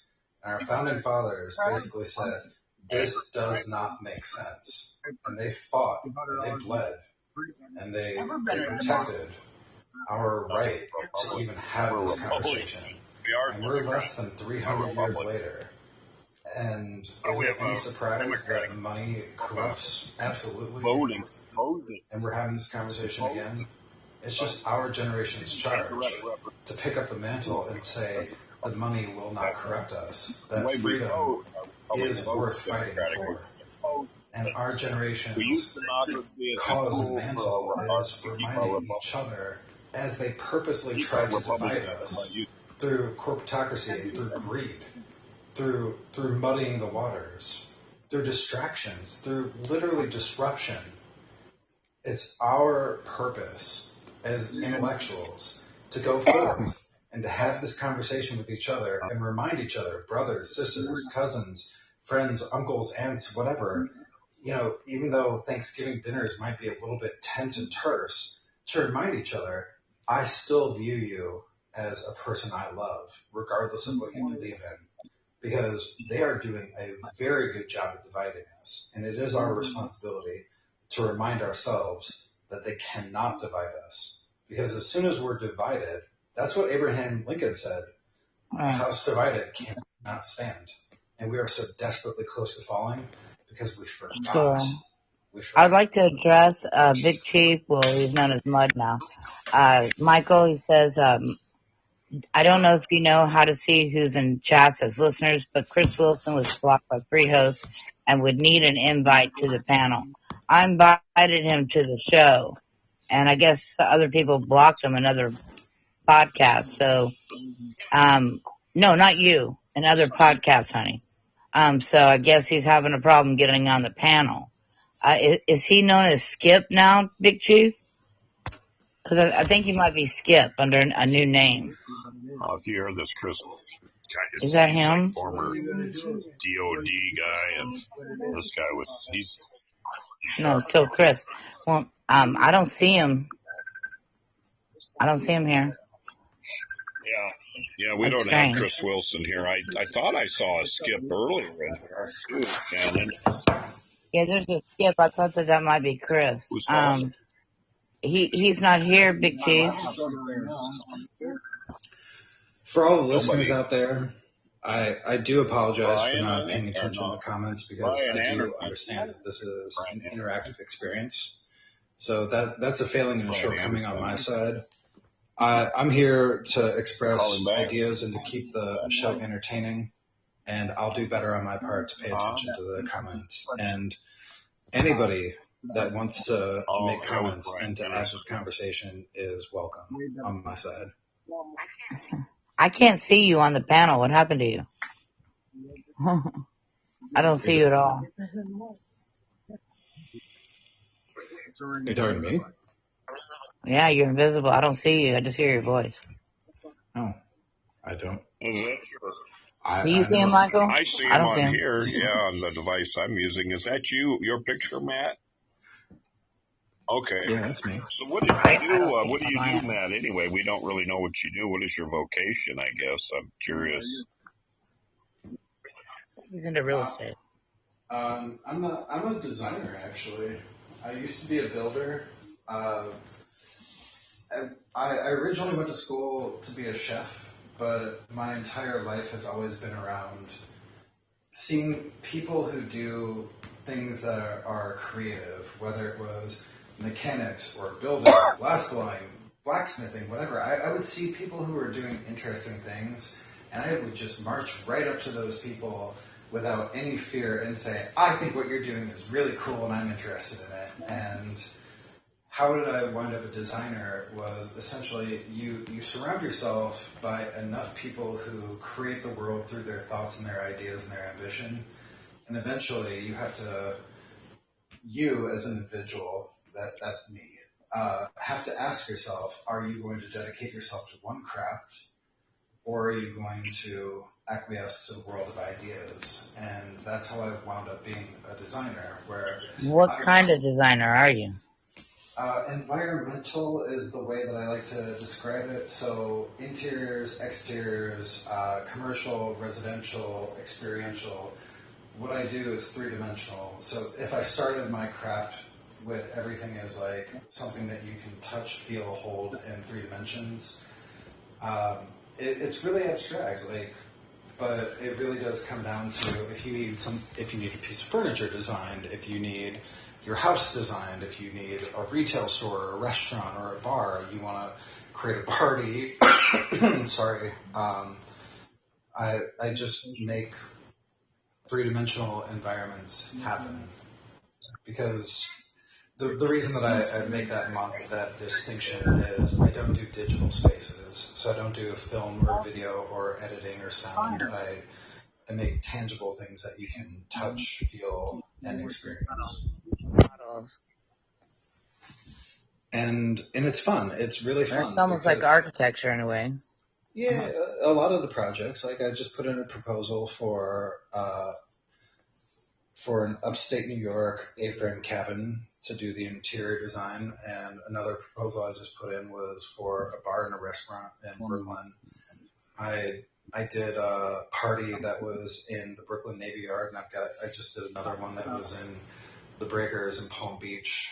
But the common thread for all of them is their environments that you experience, 3-dimensional. But architecture is definitely a very important aspect and element. And when you think about architecture, it's everything that you experience in a 3-dimensional space. But the reason I would never call myself an architect is I didn't go to school for architecture, and that's a licensed professional, and I have the utmost respect for. It would be like me saying I'm a doctor, but I never went to med school, so I'm a designer. I'm a designer as well. Graphic and web, information design, product design, illustration. So we're like two sides of the same coin, where I fall off, you pick up. What you do now? Okay, right. And in the middle, we I would do whatever floats your boat.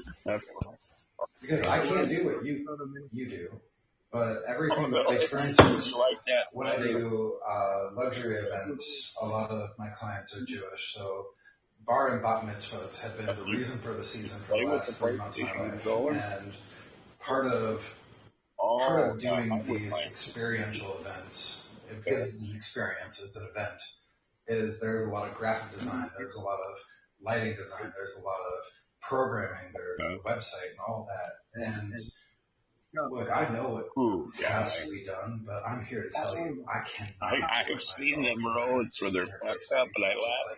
I go, this guy drunk, you know? I've seen it. People who do what you do. Oh, I can imagine.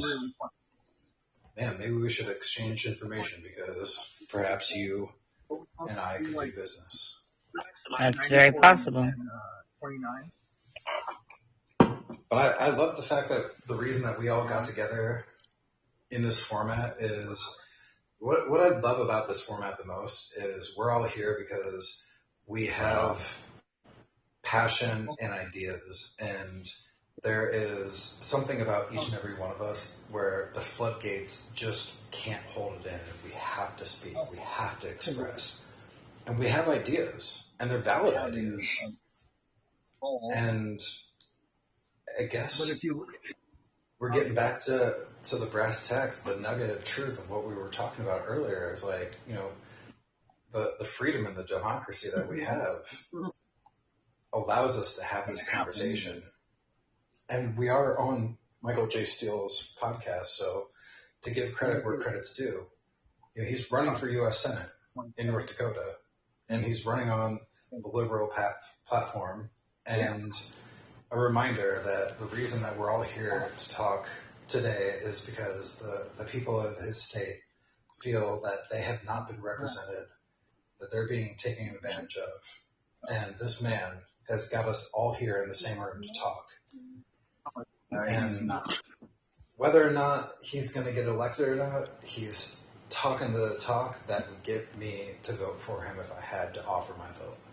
So I would like to just take a moment to appreciate our host and to say thank you for having us all here.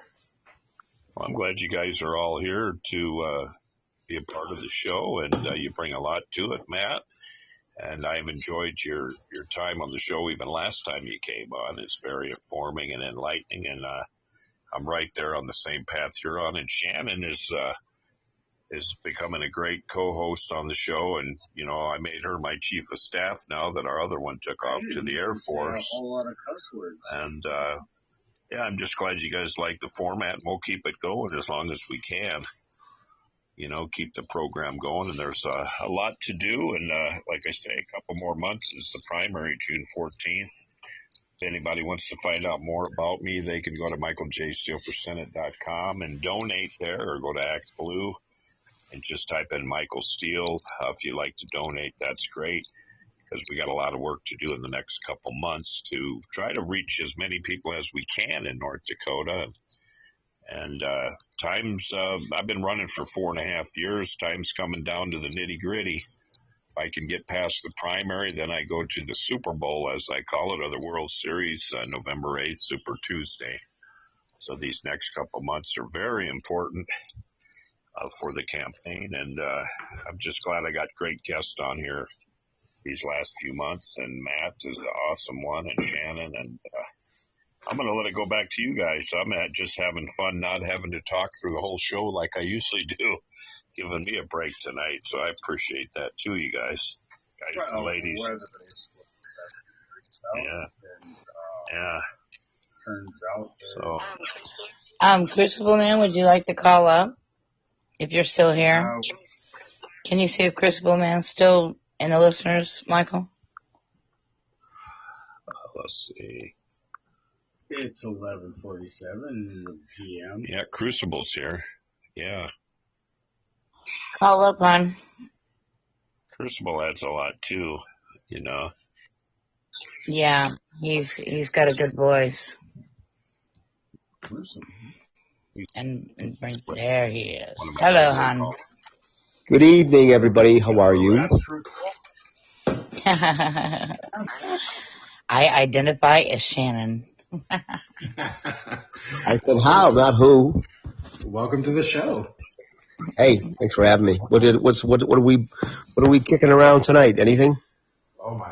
Well, we were talking about all the isms: fascism, socialism, communism, and the way the country is going, and that we really truly need to start a humongous grassroots movement. And Maddie was enlightening us on a lot of things, and I don't know. I think you guys will get along well.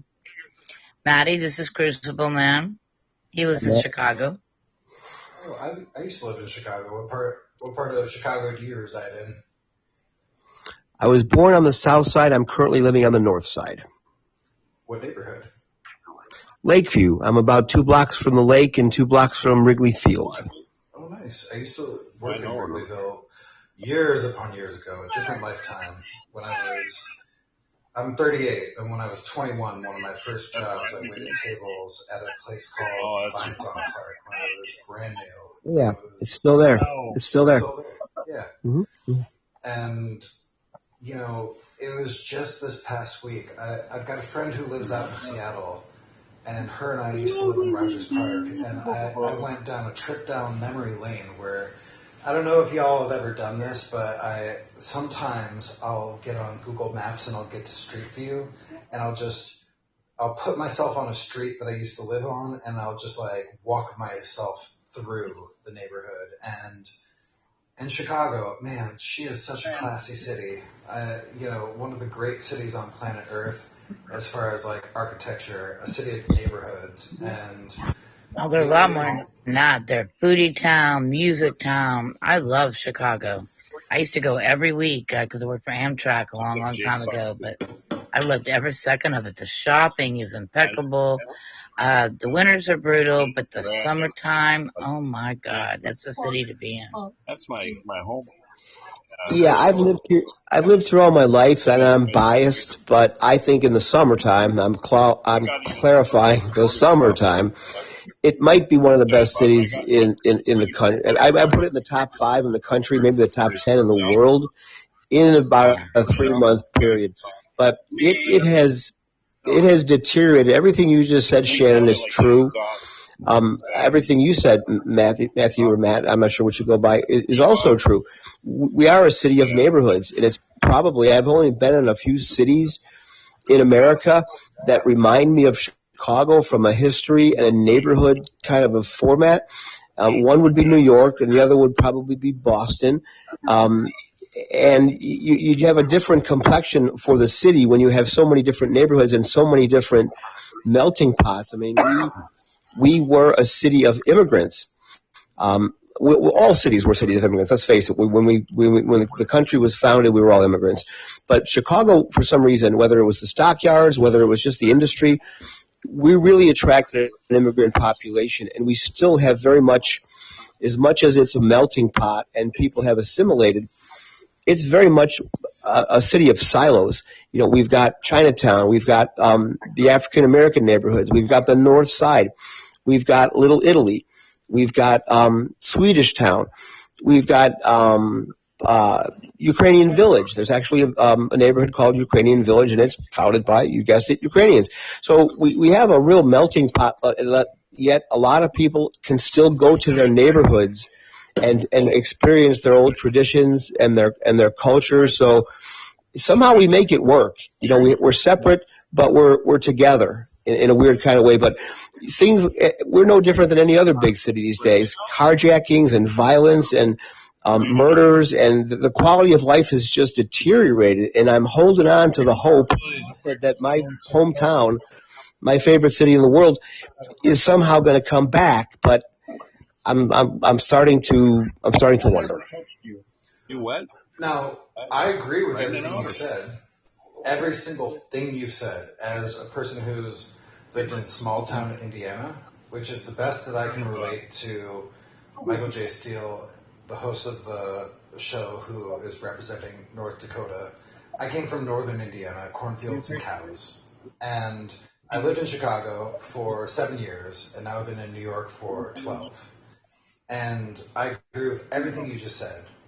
And I believe that we're all feeling the same thing. And a part of the conversation that you missed was America is, as a nation, as a culture, a little bit divided.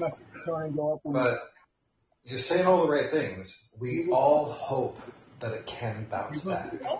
And the question that we can come together to answer is not identifying what the problem is, but identifying what the possible solutions are. For instance, from being both in New York and Chicago, I can tell you, I live in Chicago and I've recently done business in Chicago, and it is a terrifying city with the murder and the violence. It's terrifying. Like when I lived there, the threat of gang violence, from being mugged to like the level of rape, the gang warfare and like people getting shot on the street, it totally exists. And whereas in New York, that doesn't necessarily exist any longer, but the reason it doesn't exist was shady politics from it was the Bloomberg era from Stop and Frisk, where we got the guns off the street. And that's a huge Second Amendment question mark. Like, is that even a legal thing that happened? Now I'm here to tell you how it happened was really shady. Does it represent my Second Amendment right? Really shady. But living here and not feeling the threat of murder and violence, really nice. And that's one side of America. The other side of America is the march of gentrification, the rising rents, inflation, and so on and so forth. And we have an honest conversation on the table. So welcome to the show that we're having, and feel free to jump on board with any of those subjects and how you feel about what's right and wrong about America right now, because our host, Michael J. Steele, is running for the United States Senate, so he would represent all of us, not just the state, but all of us. So it's an open forum for America in general. Well, one of the things I've come to really believe over the last couple of years is that I firmly believe, as what you just said. I'm sorry, is it Matthew or Matt? In podcast land, it's Maddie. Maddie. Okay, Maddie. Yeah, I mean, I think what you're. I'm sorry. Could you repeat what you just said? When I asked you for your name, I blanked all of a sudden. No, it's fine. In podcast land, I go by Maddie. It's a nickname that my sister gave me, so I have my Michael, check your Discord. Gotcha. Yeah, I guess what I'm saying is I've come to believe that we as a people, as whatever you want to, whether we're black or white or Republicans or Democrats or gays or heterosexuals, whatever the categories are in the country today, when you look at, like you just said, gentrification, rents are going up, inflation's out of control. We've got, immigration and things that are concerning. We've got violence in our neighborhoods. We've got schools that are failing us. Everywhere you turn, we've got a crisis. And yet, if you read the newspapers and you watch the news and you listen to the quote-unquote the elites, whether it's corporate media, big tech, Silicon Valley, the social media people, whoever it is, I mean, they would have you believe that we all hate each other and that we have all these differences, and we are, I think, being distracted from a bigger problem that is going on with the power and control in this country. COVID was a very good example, and I think people are starting to wake up to it. I think they're tired of being told that they hate their neighbor, that blacks hate whites, and this division is out of control. It is actually strangling our country. And I'm going to make a very quick observation, and then I'll pass it over to somebody else. I believe that we have been, as a society, the proverbial frog in the pot for the last several years, in that it's at a very tepid temperature and we don't know that we're slowly being cooked to death. COVID, I believe, inadvertently, at least a year into it, inadvertently turned the heat. There's an old proverb. If you turn the heat all the way up on a pot boiling with a frog in it, he will jump out immediately. But if you leave the temperature low, he will slowly cook to death. Well, we were slowly cooking to death, metaphorically speaking, I think, until about halfway through COVID. And the government inadvertently, through their overreach and their power grab, inadvertently turned the heat up to boil. And we collectively started to jump out of the pot, and they freaked out because they realized they were losing control. So now they're trying to get us back into the pot by continuing to tell us that we don't like each other and our neighbor is bad and everybody is divided. And I just don't see that in my everyday life. I don't see the hatred and the acrimony that we're supposed to be feeling, and I don't know anybody in my circle who feels it. I'm not saying it doesn't exist, but to the extent that we're led to believe it, I'm sorry, we're being played. Crucible, I think you're speaking the Lord's gospel right now, but instead of identifying what the problem is, I would rather focus the attention on when did this play actually start to happen? Because here's what I would love to introduce as a question specifically that I would like you to answer. There was a series of developments that happened historically and politically. And when I say this, I mean we're talking about all the way back to antiquity. Politics has existed. But what we're experiencing right now is a brand new happenstance that has never existed on planet Earth because the modern day mass media exists. I would not just leave this up to an open-ended like whoa, just take this. I would say, from my point of view, propaganda started in the 1920s to the 1930s, and you've identified a problem that has become off the rails and out of control, and now we're a society divided.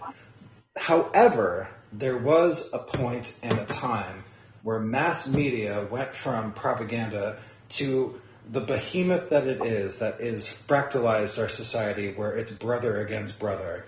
And it's not just that. They're also trying to isolate people and try to break up the family unit. They did the numbers, and they think by separating the family unit and most people becoming single, that actually they would be paying a lot more into taxes. So when I agree, Shannon. So when we as a collective of thought right now, when do we, if we're on the same page, believe that the idea of media that can be trusted turned into a private industry that cannot be trusted? Because it did have to happen at a certain point. Because if you think about journalism as a philosophy, it did start in the Industrial Revolution with the printing press, and then it became mass media through the radio and the television, and then the inception of the internet. But there was a point in time where the corporation had a fiduciary responsibility to its investors and not the public interest. And that's where journalism went off the rail. And that's where we actually have the situation on the table. And there is a starting point.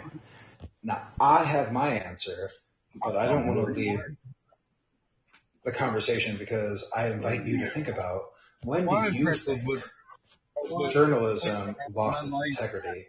When do you think that journalism became a corporate-controlled interest where it lost its integrity? And where do you think the fracture and the division actually started on a historical timeline? Because we can all agree that it happened, right? Oh, absolutely. With any, say, whether it could be someone running for office, it could be a corporation, it could be a situation. Yes, Well, people and journalists are paid off to make one side or the other look better. but it didn't used to be like that. There was a Right. point like CNN, Fox News, so on and so forth.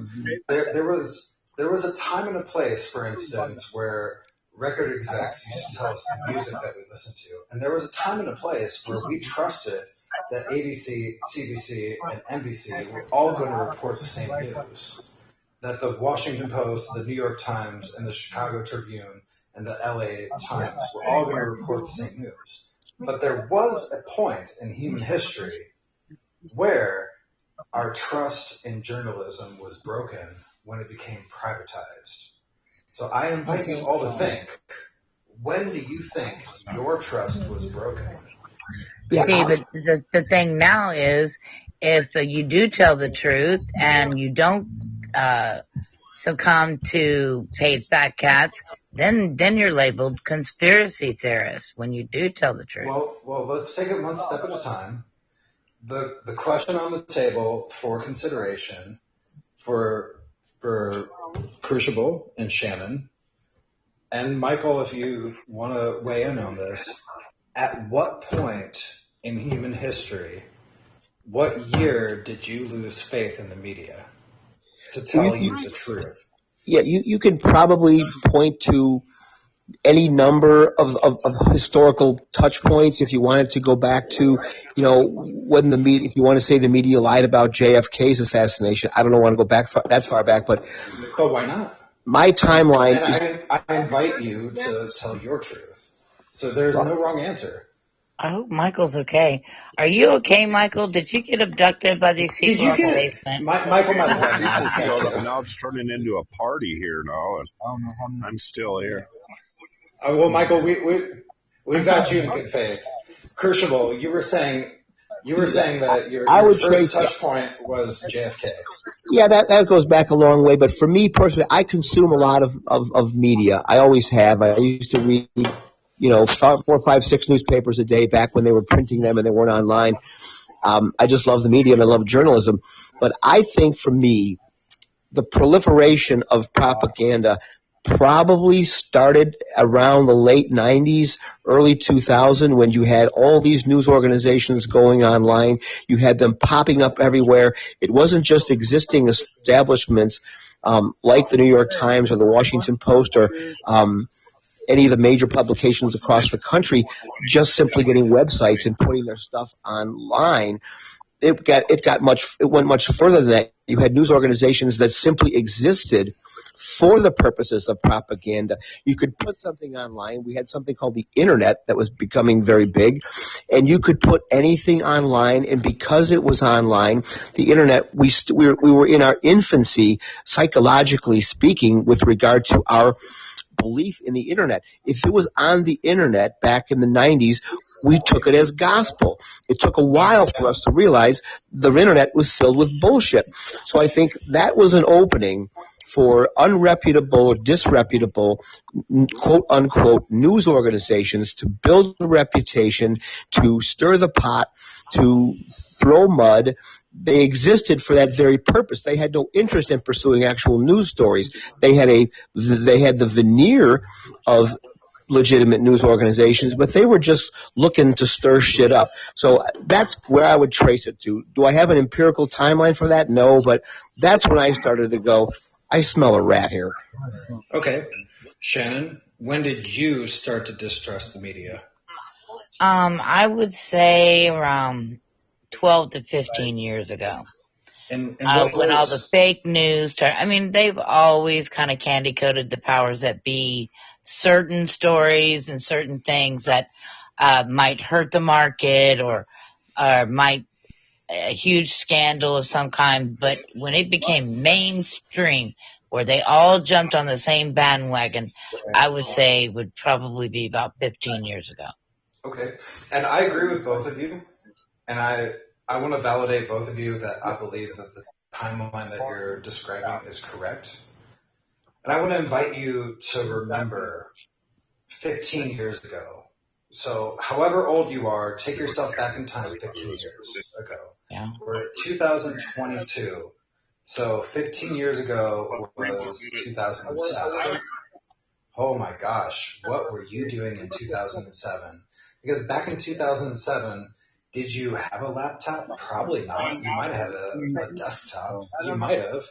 Was your phone a smartphone? Probably not. No, probably wasn't. There was a golden age of information, of freedom that was starting to come to fruition. Now, the one thing that neither one of you touched upon was that was also the golden age of right-wing Republican radio. And I know that we're not supposed to get specifically political, but the left wing didn't have the Rush Limbaughs and the Glenn Becks. Now, this is where I truly believe the inception happened. CNN was the reason for the season of the liberal media because cable news had become a real powerhouse at that point. And people still trusted the news, but Republican talk radio was the inception point of the worm in the ear of what has now become QAnon. And between the two that happened at that time, I believe that was the inception of what drove the wedge between two different ways of thinking. And once corporations understood that the minds and hearts of the American public were up for auction, that's when it became a monetized thing. It is a very rare thing indeed for people to consume both CNN and Fox News and all of the middle. Show's going to end here in about 25 seconds, so I want to thank my panel, Maddie, Crucible, Shannon, everybody. Thanks for coming on. Podbean just turns us off here at 2 hours and 2 minutes, so I'm not shutting anybody down. It's just it does it. So thanks again, everybody. And tomorrow night I'll be back between 8 and 10 Central. And I hope you can come back, Matt, Crucible, Shannon, tomorrow night. And thanks a lot for coming on. It's been a great show, and we'll see you soon, okay? Have a good night, everybody.